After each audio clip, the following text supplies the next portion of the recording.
la discusión tiene por una alusión. Por una alusión. José Carlos Maía. Tengo 30 años escuchando esa frase. A ver, primero, no es un debate nuevo, es un debate sí actual. Eso es lo primero. Segundo, por supuesto que toda mi experiencia parlamentaria a mí me ha permitido mirar de distintos lugares las cosas.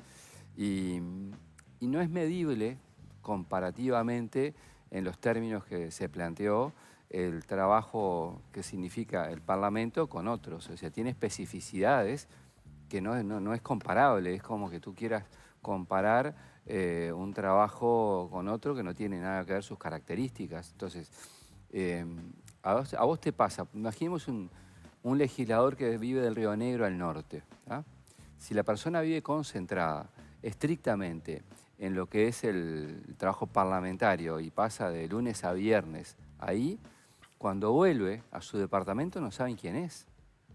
Y a la larga se le debe a la sociedad y a la gente que también entiende la condición de representante. Y vos para representar tenés, sí, por un lado, que hacer las mejores leyes posibles, pero por otro lado estar con quienes te votaron y quienes no te votaron.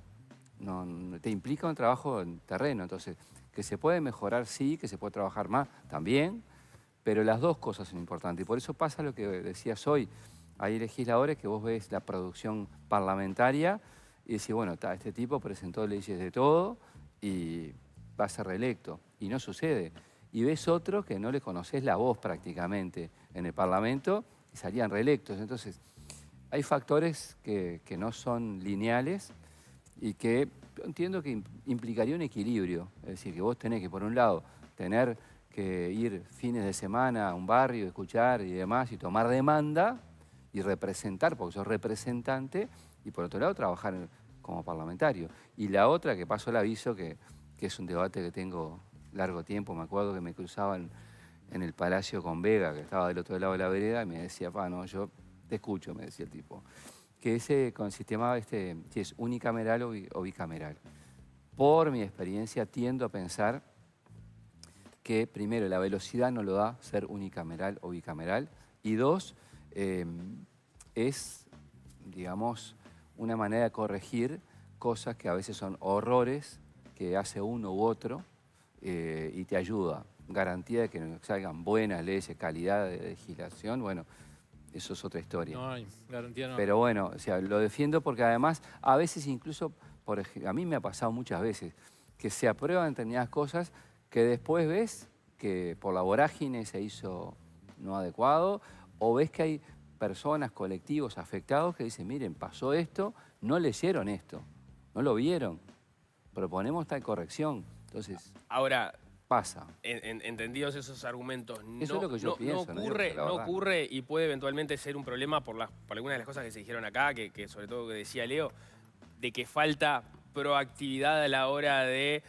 tomar conciencia de determinadas laxitudes que puede haber eventualmente en el trabajo parlamentario. Pienso todas las veces que se discutió y que hubo dirigentes que discutían, las partidas de prensa quedaron anacrónicas porque ya, digamos, la cantidad de diarios no tiene nada que ver con lo que había en su momento y sin embargo las partidas se mantuvieron y ya no había diarios prácticamente imprimiéndose. Esos fueron muchísimos años de discusión, finalmente en el último periodo se sacaron. O lo que mencionábamos de los regímenes de licencia. Por un lado tenés un receso parlamentario amplio, por otro lado tenés trabajo de las sesiones ordinarias quincenales, pero además tenés un régimen de licencias muy flexible, con lo cual hay un montón de tuercas que parece que no necesariamente se ajustan a la velocidad que se debería. Sí, se puede ajustar, son cosas a cambiar. Yo creo que a la larga el tema ese de las partidas de prensa tenía que ver con un debate de fondo que no se da, que es la actividad política y el financiamiento de los partidos políticos. Ese era el fondo del asunto. Entonces, ¿que estaba bien? No. El fondo del debate era ese. Pero los indicados para sincerar esa discusión y para darle los términos que hay que darlos son diría, justamente los legisladores. Claro, pero te lo diría en términos autocríticos, no en el sentimiento, en la definición que muchas veces escucho y yo no comparto, el tema de clase. Yo integro un sistema político. No me siento ni soy parte de ninguna clase, porque para definir clase hay que definir otras cosas, incluso desde un punto de vista sociológico. Pero sí, el receso es larguísimo, el receso tiene rango constitucional, recordemos, y se puede regular mediante ley. Y miren que me pasó vivir de todo. Imagínense, en 30 años, lo que más fuerte que yo viví, por lo menos, fue la semana cuando de la crisis bancaria, que parecía que el Uruguay se venía abajo. Se hizo una respuesta, se hizo en 3 o 4 días y fue una respuesta muy sólida. Y después hay otros proyectos que pueden ser importantes, que pueden pasar meses, que ni te enterás. Pero si la justificación en definitiva sería corregir errores que puede pasar, Sí, habría claro, que sentarse pasa. a pensar si no sería más eficiente pensar en un método, un esquema de corrección de errores menos costoso que sostener el funcionamiento de una cámara, ¿no? Bueno, sí, pero lo que pasa es que no es solo de cometer errores, que lo es, sino que vos podés interpretar y recibir posiciones técnicas o de colectivos de la sociedad que no tenías en determinada instancia y que después esperan, entre comillas, la segunda cámara para corregir. Yo lo siento como ciudadano en mi caso, que es difícil decirlo porque tantos años en el Parlamento, imagínense, más garantista el sistema. Y creo que el Uruguay tiene el ritmo que decías tú, Leo, digamos, como es, no lo voy a definir, pero el Uruguay es un país que busca caminos garantistas, en términos generales. Lo que pasa es que en el panorama general, digamos, buscamos caminos garantistas, pero así como la plata falta, hubo muchos años de presupuesto cero para el Poder Judicial y para la Fiscalía y la educación no funciona bien. Entonces, claro, en el panorama general uno se pregunta, todo el dinero que se gasta, que hay que ajustar en tantos lados y que hace falta en tantos lados, si en la política también no se puede ajustar, aunque sea no significativo, porque eso estoy seguro que comparto con Nico, no es no es donde el Uruguay tiene la gran inversión de dinero, no es que la plata vaya ahí, pero son símbolos que la ciudadanía espera también y que en el mundo, como uno ve lo que pasa en el mundo y ve que crece la antipolítica y ve que llegan gobernantes que no creen en esto o que la desmerecen la democracia y llegan por el voto popular alentados justamente por ese sentimiento de, pero son todo un sector privilegiado y ya lo de la clase política, que a mí no me gustaba mucho, ya quedó superado por la casta, ya es peor todavía. Bueno, eso se mira ahí, Entonces, ¿no? lo que a mí de algún modo me duele, porque creo en la democracia y para mí es lo fundamental mantenerla, es que cuando hay una propuesta como la de Bordaberry, que es casi que de sentido común, bueno, está el receso también que está responde a épocas en que viajar por el Uruguay era otra cosa, no había carreteras, capaz que había que ir en carreta o había que tomar medios de transporte mucho más complicados y lentos y no había internet y era realmente ir a representar al ciudadano que estaba a 500 kilómetros o a 600 kilómetros implicaba otro esfuerzo. Entonces, cuando hay un pequeño ajuste para dar una sensación de, bueno, estamos atentos y compartimos el esfuerzo de toda la ciudadanía, ni siquiera ese. Entonces, eso es lo que a mí me termina Sí, por lo que te digo es...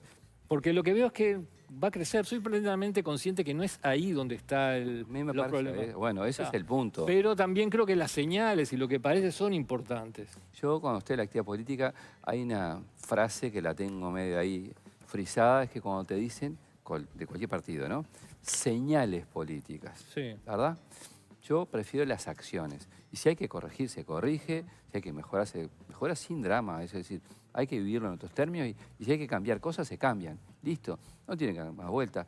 Lo que sí digo es que las causas de los problemas de los sistemas representativos de la democracia, tal cual de mi generación conocemos, son múltiples.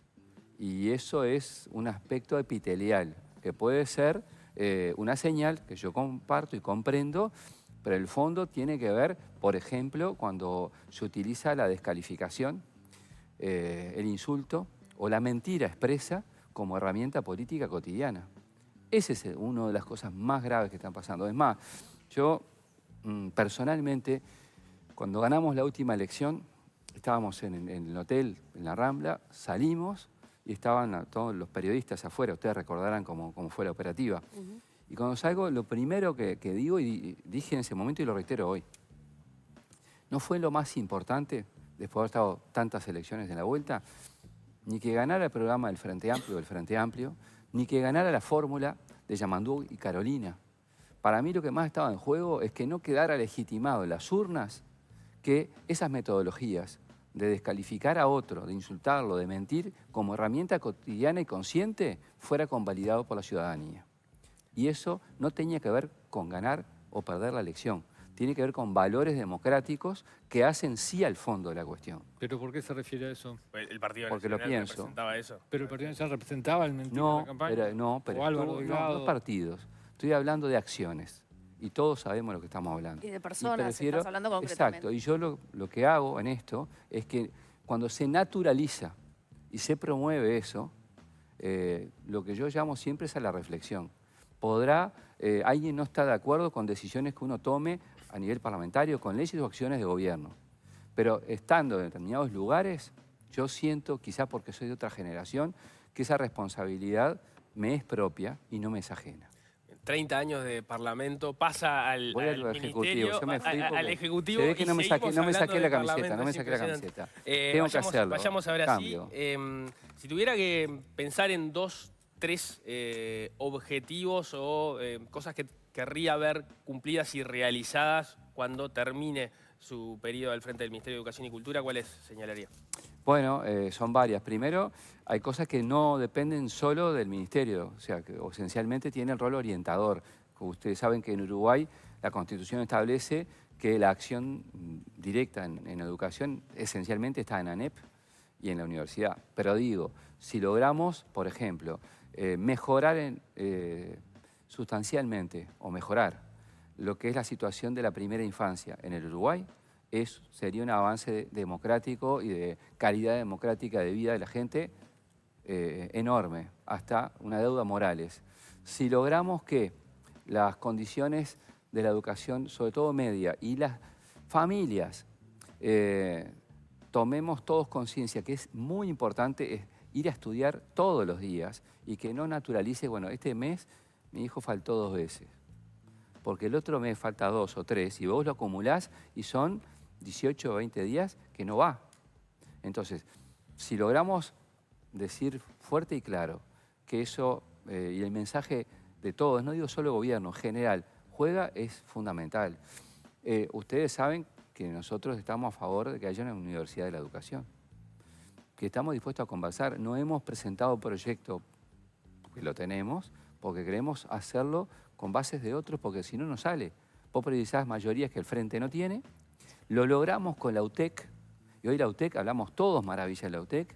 Yo creo que hay que dejarse de preconceptos e intentar ese camino. Yo no sé si va a ser posible. Pero la UTEC, corríjame porque quizás me equivoco, fue un camino intermedio a lo que se esperaba de parte del Frente Amplio sobre qué tipo de autonomía podía tener una institucionalidad como esa, que de hecho, por eso fracasó la UNED, ¿no? En su momento, la Universidad de la Educación. Fue en el mismo periodo que se discutieron ambas y la Universidad de la Educación no salió.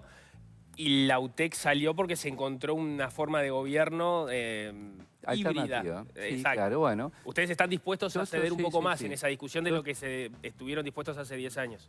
Sí, a ver, sí, estoy dispuesto a transitar ese camino, pero sobre todo tener claro que el Uruguay necesita esto, o sea, no es el gobierno, debería pasar por ahí.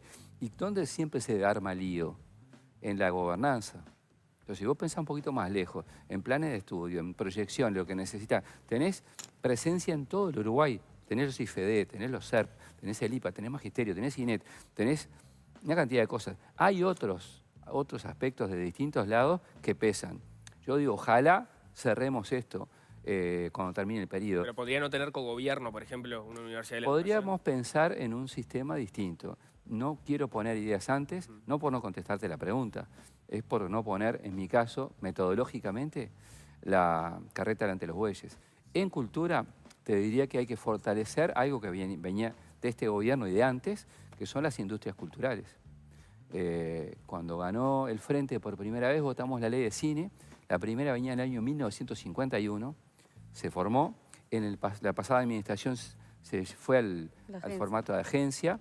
Se le dio un presupuesto superior al que había incluso con nosotros. Yo creo que hay que seguir por ese camino. En tu discurso hablaste sobre la ley de teatro también. La ley de teatro hay que reglamentarla. Bueno, ¿pero qué implica? Y bueno, implica aterrizar en mejores condiciones lo que manda la ley. ¿Qué implica en específico? Bueno, vuelvo a esto, tenemos que hacer un periodo de consulta y de diálogo con partes involucradas para que lo que se reglamente sea aplicable. Y que a veces vos tenés leyes que son marcos y que si no tenés la reglamentación no funciona. Y esto es un pendiente. Era un pendiente de cuando terminamos nosotros, la ley de teatro fue sobre el final del gobierno del Frente Amplio, quedó pendiente. Y después hay algo que creo que es un cambio con respecto también a esta última gestión, que es la territorialidad de la cultura. Es decir, tener un ida y vuelta más, sobre todo con el interior, con jóvenes creativos, con ideas, con propuestas. Estoy muy conforme con los equipos que logramos armar en el Ministerio de Educación y Cultura. Si ustedes repasan quienes están al frente de los institutos, la Dirección de Cultura y demás, verán que son generacionalmente, a la uruguaya, gente más joven, que son gente que estar en los lugares en los cuales fueron designados les supone un desafío profesional, un desafío para el desarrollo propio y están muy enchufados. Entonces, las acciones son lo que van a medir las cosas. Está bien eso. Digo, no lo había digo en esos razonado términos. en ese sentido, porque uno puede ver, y no estoy pensando concretamente en educación y cultura, pero bueno, esperar gente de muchísima trayectoria que de repente está en el final de su periplo vital y de su carrera profesional, que no le supone un desafío tan grande la instancia a la que se enfrenta. Ustedes dicen que pensaron en sí, eso fue expresamente pensado, pero expresamente, o sea, si ustedes repasan las personas que están al frente de lo que se denominan institutos, el de la música, el de artes visuales, de artes escénicas o de las letras, el perfil de las personas, de la Directora Nacional de Cultura, el Director Nacional de Educación, estoy hablando de Maru Vidal, de Gabriel Kirichi, de Gustavo Berriel, Tanco, Graciún, en fin, de todos los que componen esos niveles, trabajos. Armar la propuesta de Sidán en artes escénicas, o sea, armar esa propuesta en lo que diversidad que es el Ministerio de Educación y Cultura, le puedo asegurar que tiene un trabajo importante y elegirlo en esos términos que lo elegimos, bueno, ahora veremos en la gestión cómo nos va. Ya que estamos en términos de nombramientos, A parte del discurso ayer señalaba que tenían que estar dispuestos a escuchar y construir políticas públicas más allá de las propuestas propias, que no significa cogobernar con nadie, el gobierno lo decide la ciudadanía y ese mandato es intransferible. Pensando en lo que ocurrió en el Sodre, Búsqueda publicó en su momento, y me interesaría la versión oficial, que Erika Hoffman estaba pensada para el Sodre, finalmente termina en el SECAM porque a FUSODRE, o sea, el sindicato de funcionarios del Sodre se opuso a su nombramiento porque entendía que era una línea de continuidad con la gestión Grieco, de la cual ellos habían sido muy críticos. Voy a esto. Gerardo Grieco para mí fue una de las personas que mucho me inspiró y recibí muchos consejos de él y de otros compañeros para las designaciones de algunas áreas claves. Gerardo hoy está al frente del Teatro Colón en Buenos Aires. Es un hombre que conoce mucho de esta actividad, inspirado en la escuela de Gonzalo Carámbula. AFUSODRE nunca se pronunció como sindicato sobre esto. Y yo me voy a referir siempre a las presentaciones que hacen o las puestas a punto de quienes representan y dan la cara. Sí se generó un lío en cuanto a lo mediático, pero la decisión que terminamos yo la comparto. Tanto Luis Pérez Aquino, que está al frente del Sodre, que es un pianista de una larguísima y riquísima trayectoria, como Erika Hoffman, que es comunicadora y que está al frente del canal oficial y de todos los medios, están en lugares para los cuales están formados.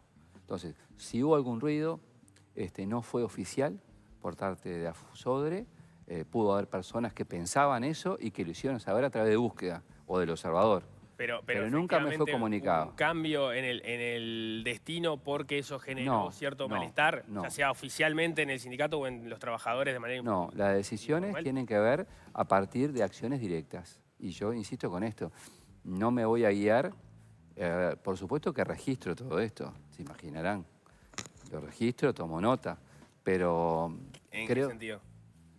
En que tenés que leer estas cosas, porque si no lo lees, sabés que hay que hay repercusiones y demás, pero una cosa, insisto, es la repercusión institucional y otra cosa es que alguien diga a través de cómo trascendido y fuente. Pero ¿cuál era el puesto para Hoffman en primera instancia? Claro. El puesto para Hoffman es el que salió y punto. ¿No era tu idea llevarla al Sodre? Eso no es así. Estuvo valorada, por supuesto, como otros.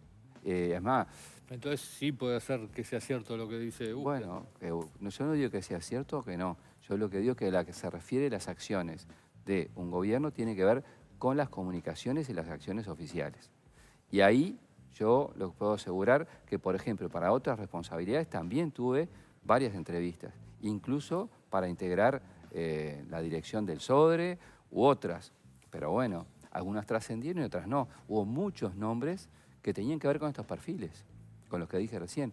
Y lo dije, creo, en la intervención. Idoneidad, compromiso, renovación. Y ese fue el criterio. ¿Y el visto bueno del sindicato? No. ¿No? El visto bueno, ¿sabe de quién era? De Orsi y del Pacha, de Presidencia. Ellos sí. Todos los nombres los conversamos y los aprobamos en conjunto. Además, ¿qué quieren que les diga? Tengo una vida actuando como he actuado. Te saco un poquito del tema cultura, porque hace algunos días vos hablaste de que no se va a seguir adelante con la prueba de docente acreditado que implementó este gobierno. Primero te pregunto por qué, pero además si es el único, es lo único con lo que se va a revertir, digamos, o tenés alguna otra cosa con la que pensás que digamos, que no se siga. Bueno, en esa área pongamos que 3. A ver. Nunca estuvimos de acuerdo, yo nunca estuve de acuerdo con esta metodología de que con una prueba vos sos, entre comillas lo digo, automáticamente universitario. Desde el punto de vista académico no tiene rigor, no es el rigor que tiene que tener, y sí es un pendiente. El Uruguay tiene que tener docentes que sean universitarios, pero como consecuencia de una formación que tenga que ver en esos términos. La Universidad de la Educación. Una Universidad de la Educación. Eso que se hizo es un camino alternativo que, insisto, tomaron algunos docentes, respetamos el camino que se hizo porque es el Estado a la larga lo que define. Es más, fue decisión de este gobierno hacer esto el 26 y 27 de febrero, cuando sabían que este camino no era compartido por la fuerza política que había ganado en octubre y noviembre. Pueden hacerlo, lo hicieron, nosotros no lo compartimos, por las razones que acabo de decir.